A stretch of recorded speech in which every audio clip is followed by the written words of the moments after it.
Welcome to Commerce Access. So this is our class of UPPCL English classes हैं ये हमारी। यहाँ पर मैं आपको फुल कोर्स करवाने वाली हूँ UPPCL का। अगर आप इस एग्ज़ाम के लिए प्रिपेयर कर रहे हो तो आपको इंग्लिश के लिए स्पेशली और कॉमर्स का जो हमारा सब्जेक्ट है उसके लिए आपको कहीं और जाने की ज़रूरत नहीं है। हमारा कॉमर्स एक्सेस चैनल आपके लिए ये दोनों सब्जेक्ट फुल कवर करवाएगा। ठीक है, तो मैं अपना इंट्रोडक्शन दे देती हूँ आपको। मेरा नाम रेनू है।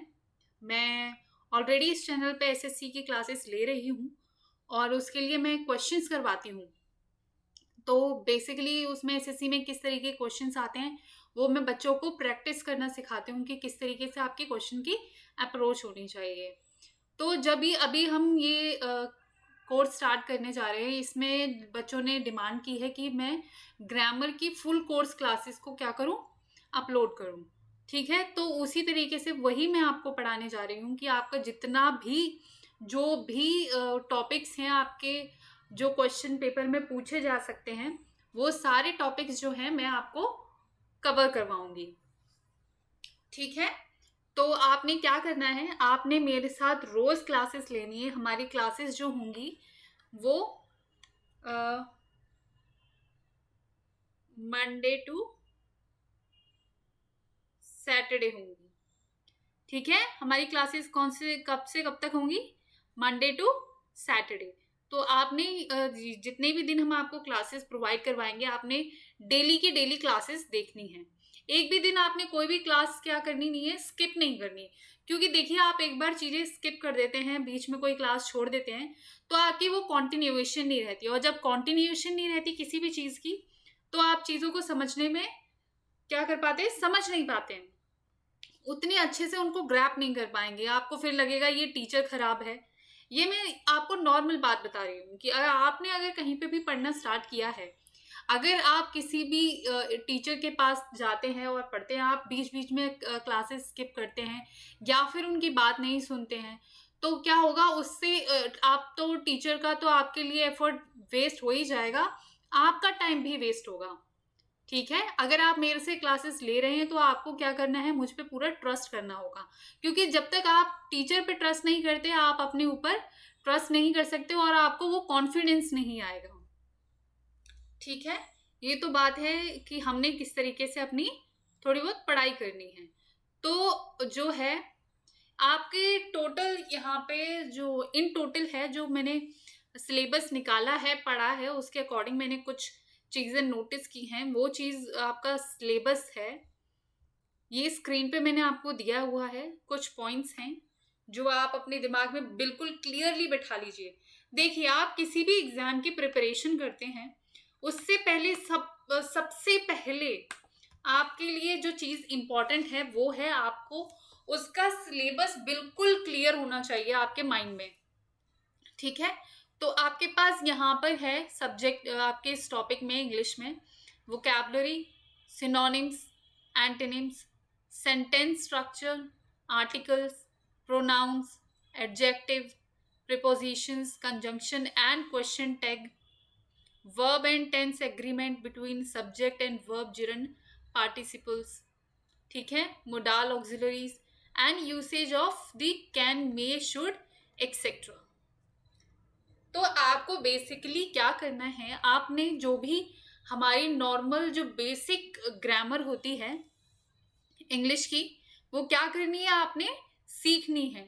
और मतलब मेरा ये मानना है कि इंग्लिश जो है हमारी इंडिया में एक बहुत बड़ा हुआ बना रखा है। तो क्या करना है आपने, हर इंसान को चाहिए जो पढ़ना चाहता है, कुछ आगे बढ़ना चाहता है, उसको इंग्लिश सीख ही लेनी चाहिए। क्योंकि हम अपनी रियलिटी को क्या इग्नोर नहीं कर सकते। आज हमें हमारी सोसाइटी की ये कंडीशन है कि आज हमें हर चीज में इंग्लिश की जरूरत पड़ती ही पड़ती है। तो हम किसी न किसी वे में चाहते हैं कि हम अपनी जरूर इंग्लिश सीखें और अपनी इंग्लिश को इम्प्रूव करें, है ना। तो इसीलिए मैं जो ये ग्रामर करवाऊंगी आपको, आप अगर वो ग्रामर पूरी सीख लेते हैं तो आपको क्या होगा, इंग्लिश की बेसिक अंडरस्टैंडिंग हो जाएगी। ठीक है, जब आपको किसी भी सब्जेक्ट की बेसिक अंडरस्टैंडिंग हो जाती है तो वो आप सब्जेक्ट क्या होता है, वो आपको इंटरेस्टिंग लगने लग जाता है, वो आपको फिर सब्जेक्ट नहीं लगने लगेगा। आप फिर क्या करेंगे, इंग्लिश को एज अ लैंग्वेज लेने लगेंगे। देखिए, आप जब कोई आप हिंदी जानते हैं, जैसे मैं हूँ, मेरी मदर टंग हिंदी है, तो मुझे क्या है, हिंदी बहुत बड़ी लैंग्वेज मतलब सब्जेक्ट नहीं लगता था स्कूल में। मैं मेरा स्कूल तक ही पढ़ाई थी हिंदी में, तो मेरे को बहुत बड़ा कोई सब्जेक्ट नहीं लगता था, क्योंकि वो मेरी मदर टंग है। ठीक है, इसी तरीके से आप लोग भी, जो आपकी मदर टंग है, वो आपको बहुत बड़ी कोई सब्जेक्ट नहीं लगती होगी, वो आपके लिए नॉर्मल लैंग्वेज है। लेकिन लोगों के लिए इंग्लिश जो है सब्जेक्ट बन जाता है, क्योंकि वो उनको नॉर्मल लाइफ में हम इंग्लिश में बात नहीं करते हैं। ठीक है, तो आपने क्या करना है, आपने बेसिक्स जो हैं अपने क्लियर करने हैं, और जब आप अपने बेसिक क्लियर कर लेते हैं तो वो आपके लिए वो लैंग्वेज क्या होती है, इंटरेस्टिंग बनने लग जाती है। ठीक है, और फिर क्या करते हैं, जब आपके लिए कोई चीज़ इंटरेस्टिंग हो गई तो आप उसमें बहुत सारा पढ़ने लग जाएंगे। न्यूज़पेपर पढ़ेंगे, आप मैगजीन्स पढ़ेंगे, या और भी बहुत सारी बुक्स अवेलेबल हैं मार्केट में, आप बुक्स पढ़ने लग जाते हैं। और जब आप लैंग्वेज में इंटरेस्ट लेने लग जाते हैं और बुक्स पढ़ने लग जाते हैं, तो आपको क्या करते हैं, आप उसमें अपनी फ्लुएंसी बनाते हैं और अपनी अंडरस्टैंडिंग बढ़ा लेते हैं। ठीक है, तो इसीलिए हम अपने जो ग्रामर की सारी ग्रामर को ज़रूर से कंप्लीट करेंगे। तो आपने क्या करना है, आपने मेरे साथ यहाँ पर रोज़ क्लासेस लेनी है। ठीक है, ये आज मेरी इंट्रोडक्टरी क्लास थी। मैं आपको बताना चाहती थी कि हम यहाँ पर क्या क्या टॉपिक्स कंप्लीट करने वाले हैं। तो ऑलरेडी आपके साथ जो है रजनीश सर, वो आपकी क्लासेस ले ही रहे हैं, वो आपको पढ़ा ही रहे हैं। अकाउंट्स का उन्होंने स्टार्ट कर दिया है, और मेरी क्लासेस जो हैं वो मंडे से स्टार्ट होंगी। आज मैंने आपको इंट्रोडक्टरी क्लास दी है, तो जितनी भी यहाँ पे टॉपिक्स मेंशन हैं, मैं आपको ये सारे करवाने वाली हूँ। देखिए, ये जो 3 टॉपिक्स हैं, इसके लिए मेरा रोज सुबह 8 AM आपको वर्ड ऑफ द डे मिलता है। ठीक है, वर्ड ऑफ द डे में मैं आपको बताती हूँ एक वर्ड, जो कि मैंने ऐसे ही कोई रैंडम क्या कलेक्ट नहीं किए हैं, या रैंडमली मैं आपको कोई वर्ड प्रोवाइड नहीं करवा रही हूँ। मैंने बहुत सारे एग्जाम्स के पैटर्न को स्टडी किया है, और बहुत सारे एग्जाम्स का क्या रहेगा कि जो वर्ड्स हैं ना, जो नॉर्मली आते हैं, मैंने उनको देखा है। तो मैंने वो वर्ड्स यहाँ पे कलेक्ट किए हैं जो यूजुअली पूछे जाते हैं, जो डिफ़िकल्ट भी हैं और एग्ज़ाम में आते भी हैं। तो आपने क्या करना है, उसका मैं आपको देती हूँ, मीनिंग देती हूँ, आपको फिर उसका सेंटेंस देती हूँ, उसको हम कैसे सेंटेंस में यूज़ कर सकते हैं वो देती हूँ। आपको सिनोनिम्स मिलते हैं उसके, एंड एंटोनिम्स मिलते हैं उसके। ठीक है, तो आपके ये 4 जो हैं, वो रोज़ एक वर्ड से क्या होगा, कंप्लीट होता जाएगा। ठीक है, तो आपने क्या करना है, ये एक दिन में बैठ के रट्टे नहीं मारने हैं, आपने धीरे धीरे एक एक ड्रॉप करके अपने घड़े को क्या करना है, फुल करना है। ठीक है, और उसके बाद फिर मैं आपको सेंटेंस स्ट्रक्चर करवाऊंगी, आर्टिकल्स करवाऊंगी। देखिए, प्रोनाउंस, एडजेक्टिव, प्रीपोजिशंस, कंजंक्शंस, ये जो हैं, ये पार्ट्स ऑफ स्पीच होते हैं आपके। क्या होते हैं ये आपके? Parts of speech. Parts of speech मतलब इनके बिना आप लैंग्वेज को या किसी भी सेंटेंस को कंप्लीट नहीं कर सकते और बना नहीं सकते। तो मैं जो है आपका जो स्टार्ट करवाऊंगी वो पार्ट्स ऑफ स्पीच से ही करवाऊंगी। आपको सिंपलेस्ट जो टॉपिक है उससे स्टार्ट करवाऊंगी, नाउन से। ठीक है, आपको नाउन बताऊंगी, प्रोनाउन बताऊंगी, एडजेक्टिव्स, वर्ब्स, एडवर्ब्स, तो मैं आपको कंप्लीट करवाने वाली हूँ। ठीक है, उसके बाद मैं आपको वर्ब एंड टेंस का एग्रीमेंट बताऊंगी, आपको मोडाल्स पढ़ाऊंगी और उनका यूसेज भी बताऊंगी। तो आपने क्या करना है, आपने एक नोटबुक ज़रूर बनानी है। जो भी मैं आपको बताती हूँ आपने नोट डाउन करके रखना है। ये नहीं करना कि मैंने आपको आज कुछ बताया, आपने एकदम आलीशान यहाँ पे क्या बिस्तर लगा के रखा है, आपने एक रिकॉर्डिंग की तरह पढ़ लिया और आपने बंद कर दिया, और उसके बाद सोचा कि चलो ठीक है आप एग्जाम में डायरेक्टली पढ़ेंगे।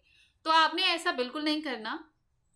आपने करना है, जो भी मैं आपको बताती हूँ आप वो नोट डाउन करेंगे, और मैं दोबारा जब आपको क्लास दूं उससे पहले आप उसको रिवाइज ज़रूर करेंगे। बिना रिवीजन के आप आगे बिल्कुल नहीं बढ़ेंगे, ठीक है?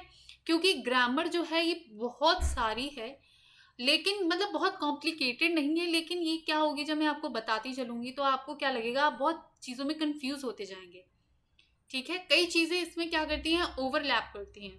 तो आपको वो चीज़ें जो क्लियर करनी होंगी वो आपकी रिवीजन से और बार-बार जो मैंने आपको पढ़ाया है वो पढ़ने से होगी, ठीक है? अगर आपको लगता है कि आपका कोई टॉपिक नहीं समझ आया या क्लियर नहीं हुआ है, तो हम यहाँ पर बैठे हुए हैं, आप हमें कमेंट सेक्शन में बताइएगा। हम आपके लिए इम्प्रूवमेंट करने की कोशिश करेंगे और आपको जहाँ पे प्रॉब्लम है, उसको सॉर्ट आउट करने की कोशिश करेंगे, ठीक है? जब ये हमारा पूरा कंप्लीट हो जाएगा उसके बाद मैं आपको क्वेश्चंस भी ज़रूर करवाऊंगी, लेकिन पहले हम क्या करेंगे, अपनी ग्रामर को कंप्लीट करेंगे।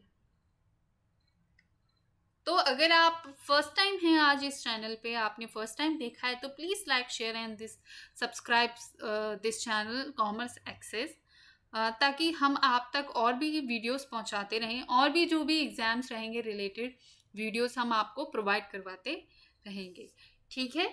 तो आपने हमारे साथ क्या करना है, जुड़े रहना है, आपने जाना नहीं है छोड़ के। अभी लिंक जो है एक्टिवेट नहीं हुआ है, लेकिन इसका मतलब ये नहीं है हरगिज़ कि आप पढ़ाई नहीं करेंगे। आपने क्या करना है, पढ़ाई भी ज़रूर करनी है, क्योंकि देखिए सरकारों का क्या है, उनको कोई फ़र्क नहीं पड़ता है। ये एक क्या है, एक ही बहुत ही कड़वा सत्य है कि सरकार को जनता की कुछ नहीं पड़ी है। हमारे यहाँ पे कितने बच्चे जो हैं बेरोज़गार हैं, सरकार को पता है कि लोगों के पास जॉब्स नहीं हैं, उसके बाद भी वो वैकेंसीज़ नहीं निकालते हैं। आप बताइए, अभी इसकी भी लिंक कब से एक्टिवेट होना था, अभी तक लिंक एक्टिवेट नहीं किया है इन्होंने। अब इसका एग्ज़ाम है इन्होंने बोल रखा है फर्स्ट वीक ऑफ दिसंबर में है। तो ये कभी भी आपको लिंक एक्टिवेट करवा देंगे और बोलेंगे आइए आप एग्ज़ाम दीजिए। तो आप वेट करने की बजाय आप अपनी पढ़ाई क्या कीजिए, कंटिन्यू कीजिए, ताकि आपको लास्ट मोमेंट पे ये ना हो कि अब मैं क्या करूं। क्योंकि अगर आप वहां पे जाके फंस जाते हैं तो फिर वो आपकी बहुत ज़्यादा प्रॉब्लम हो जाएगी कि आप, एक तो इतनी मुश्किल से वैकेंसीज आती हैं, आपने उसके लिए वेट किया, लेकिन अब गवर्नमेंट की फेलियर की वजह से क्या होगा, आप उस एग्ज़ाम को ठीक से प्रिपेयर नहीं कर पाए। तो आपने ऐसा बिल्कुल नहीं करना है। आपने क्या करना है, आपने अभी से पढ़ाई करनी है और प्रिपरेशन अपनी कंटिन्यू करनी है, ठीक है? आप बिल्कुल भी ढीले होकर नहीं बैठेंगे, आप बहुत अच्छे से पढ़ाई करेंगे और हमें एग्ज़ाम में सिलेक्शन भी ज़रूर पाना है, ठीक है? तो अब मंडे से मिलते हैं आपके साथ अपनी ग्रामर के साथ। So thank you so much for watching me here on Commerce Access. It's time to sign off now. Thank you.